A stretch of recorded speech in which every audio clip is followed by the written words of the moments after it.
কৰ্মৰত অৱস্থাত আকস্মিকভাৱে মৃত্যু হোৱা 11গৰাকী ঠিকাভিত্তিক শিক্ষকৰ পৰিয়াললৈ আৰ্থিক সাহায্য সৰ্বশিক্ষা অভিযানৰ শিক্ষামন্ত্ৰী ডক্টৰ মনোজ পেগুৱে প্ৰদান কৰে এককালীন অৰ্থ সাহায্য। প্ৰতিগৰাকী শিক্ষকৰ পৰিয়াললৈ 5 লাখ টকাৰ এককালীন সাহায্য প্ৰদান। নিযুক্তিৰ সময়তে হোৱা চুক্তি অনুসৰি এতিয়ালৈকে আকস্মিকভাৱে চাকৰিকালতে মৃত্যু হোৱা 297গৰাকী শিক্ষকৰ পৰিয়াললৈ আগবঢ়োৱা হৈছে এই সাহায্য। শিক্ষামন্ত্ৰীগৰাকীয়ে সদৰি কৰা অনুসৰি আৰু 10জন ঠিকাভিত্তিক শিক্ষকৰ পৰিয়ালে পাবলৈ আছে সাহায্যৰ ধন।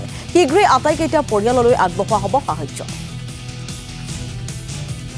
বাবে যদি কোনো অপঘাত মৃত্যু হয় বা তেওঁলোক যি কাৰণতেই নহওক কিয় চাকৰি কৰি থকা সময়তে যদি কোনো শিক্ষকৰ মৃত্যু হয় তেনেহ'লে তেওঁলোকৰ লগত এটা এগ্ৰিমেণ্ট আছিলে যে তেওঁলোকে 5 লাখ টকাৰ এককালীন সাহায্য লাভ কৰিব।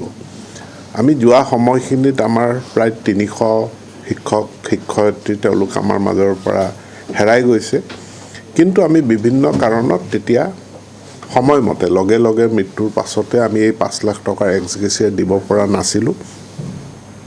কিন্তু পৰৱৰ্তী সময়ত এইখন চৰকাৰ গঠন হোৱাৰ পাছত আমি তৎপৰতাৰে ইতিমধ্যে 297গৰাকী শিক্ষকলৈ আমি এককালীন সাহায্য আমি মুকলি কৰি দিছোঁ।